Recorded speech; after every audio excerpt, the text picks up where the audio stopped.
Bismillahirrahmanirrahim and Assalamu alaikum. Our today's lesson is denudation.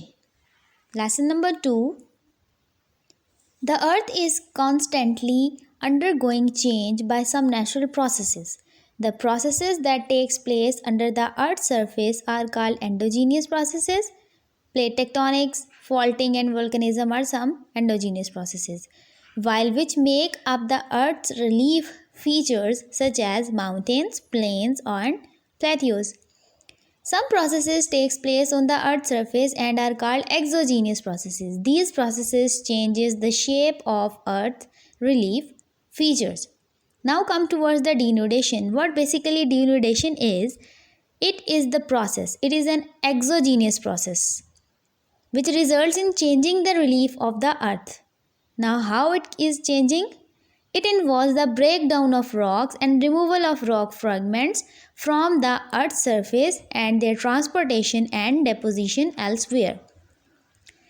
Now come towards the specific processes which are involved in denudation. Number 1 is weathering, number 2 is mass wasting and number 3 is erosion. The first type is weathering. Weathering is basically the breakdown of rocks into smaller fragments is called weathering. Different elements of weather such as temperature, precipitation, humidity and air pressure vastly impact this process. That is why it is called weathering. Weathering is further divided into 3 parts: physical weathering, chemical weathering and biological weathering. First of all, physical weathering. Physical weathering basically किस type की weathering होती है जिसमें कोई physical change नहीं आता है, ठीक है, not any chemical change, only physical change occurs. Okay, physical weathering is further involve the following processes. Number 1 is frost action. This phenomena takes place when water freezes in the cracks of rocks. You can see in this diagram, इन rocks के अंदर cracks आ जाते हैं जिसकी वजह से water जो है वो इन क्रैक्स के अंदर फ्रीज हो जाता है. फ्रोज़न वाटर एक्सपेंड्स एंड दस experts pressure on the rock. ठीक है, जब इसके अंदर वाटर जो है वो फ्रीज़ हो जाता है, फ्रीज़ होने के बाद वो इस रॉक के ऊपर प्रेशर देता है. It weakens the rock and breaks it apart. ठीक है, प्रेशर की वजह से रॉक क्या होती है, वो ब्रेक हो जाती है, टूट जाती है और स्मॉलर पार्ट्स में डिवाइड हो जाती है. This is also called freeze thaw action. Now next process is pressure release. The rocks deep down the earth are exposed and get released from the pressure due to removal of rocks above them. ठीक है, pressure जो है वो release होता है किस तरह से, जब उनके ऊपर जो फर्दर रॉक्स पड़ी हुई हैं, ठीक है, कुछ अर्थ के अंदर होती हैं, नीचे होती हैं काफ़ी और कुछ ऊपर होती हैं. जब ऊपर वाली वेदर चेंजेस की वजह से ऊपर से रिमूव हो जाती हैं, as a result cracks appear in the rocks parallel to land. This process is called exfoliation. Then thermal pressure. Rocks expand at high temperature and contract at low temperature. ठीक है, रॉक्स जो हैं वो temperature पे भी depend करती हैं, वो एक्सपेंड कर जाती हैं हाई टेम्परेचर पे और कॉन्ट्रैक्ट हो जाती हैं लो टेम्परेचर पे. This phenomena basically create stress in the rocks called thermal pressure. Then हेलोक्लेस्टी.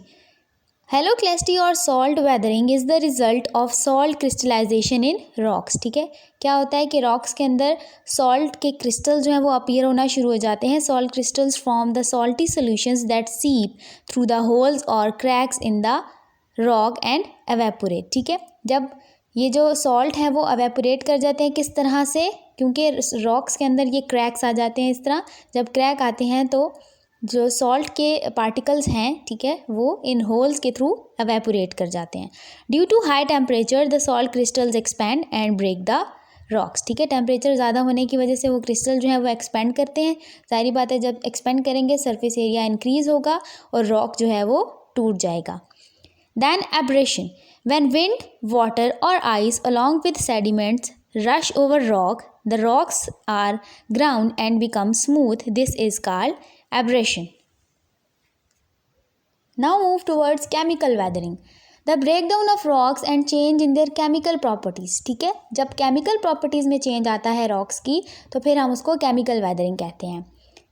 It also involves further processes. First of all, oxidation. Oxidation is the reaction between rock elements and oxygen. ठीक है, oxygen air में present होती है और rock के elements के साथ जब उनके रिएक्शन होते हैं तो क्या होता है, रस्ट फॉर्मेशन, जंग लग जाता है उनके ऊपर. और iron rich rocks is a common example of oxidation that causes the rocks to break easily. ठीक है, इसकी वजह से रॉक्स जो हैं, क्योंकि उसके अंदर जंग लग जाता है जिसकी वजह से रॉक्स जो हैं वो इजीली ब्रेक डाउन हो जाती हैं. This is the example you can C. Next is solution. Solution is the reaction between acids and minerals. For example, carbonic acid is produced when water dissolves carbon dioxide from the atmosphere. ठीक है, क्या होता है कि हमारी atmosphere के अंदर क्या है, कार्बन डाइऑक्साइड भी प्रेजेंट है, वाटर भी प्रेजेंट है in the form of vapours and humidity. तो जब वो आपस में रिएक्ट करते हैं तो कार्बोनिक एसिड प्रोड्यूस होता है. The carbonic acid dissolves calcium carbonates in limestone rock. It is called carbonation. It creates hollow spaces in rocks and make them weak. Then is hydration. Hydration is the reaction between rock, minerals and water. Rock के अंदर भी minerals present होते हैं as you know that, और water जो humidity है जब वो आपस में mix होते हैं तो वो react करते हैं. Hydration causes rock minerals to expand. ठीक है, जब वो react करते हैं तो rock minerals क्या हो जाते हैं, expand हो जाते हैं. This expansion contributes to the disintegration of rocks. Feldspar is the mineral that increases in volume when it absorbs water. ठीक है, ये एक मिनरल है जब वो वाटर के साथ रिएक्ट करता है तो क्या होता है, वो अपने वॉल्यूम से इंक्रीज हो जाता है, उससे ज़्यादा हो जाता है. As a result the outer shell of the rock breaks down. ठीक है, रॉक का जो आउटर शेल है वो टूट जाता है. Then third type of weathering is biological weathering. Biological weathering involves the role of living organisms such as plants and animals. ठीक है, first of all plant growth. Biological means biology से related है, living thing से related है. The roots of plants exert pressure on rocks as they grow deep in the cracks of rocks. ठीक है, अक्सर आपने देखा होगा जब रॉक्स के अंदर भी प्लांट्स लगे होते हैं तो क्या होता है, जब वो रूट्स जो हैं वो रॉक्स के अंदर ग्रो करती रहती हैं तो डेफिनेटली रॉक्स जो हैं उसमें क्रैक्स आ जाते हैं. As a result the cracks widen up and break the rock. ठीक है, रॉक इस तरह से एज अ रिजल्ट टूट जाती है. Animal and plant decay.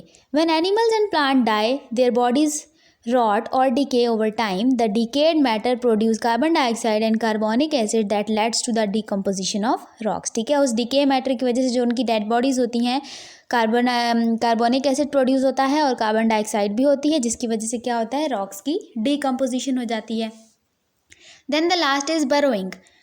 Some animals like rodents, termites, rats, ants and earthworms make burrows in the ground. It results in weathering and breakup of rocks. ठीक है, आपने पता होगा आपको कि एनिमल्स होते हैं कुछ इस तरह के जिसमें एग्जांपल है रोडेंट्स, टर्माइट्स वगैरह, रैट्स, एंड्स एंड वॉर्म्स वगैरह.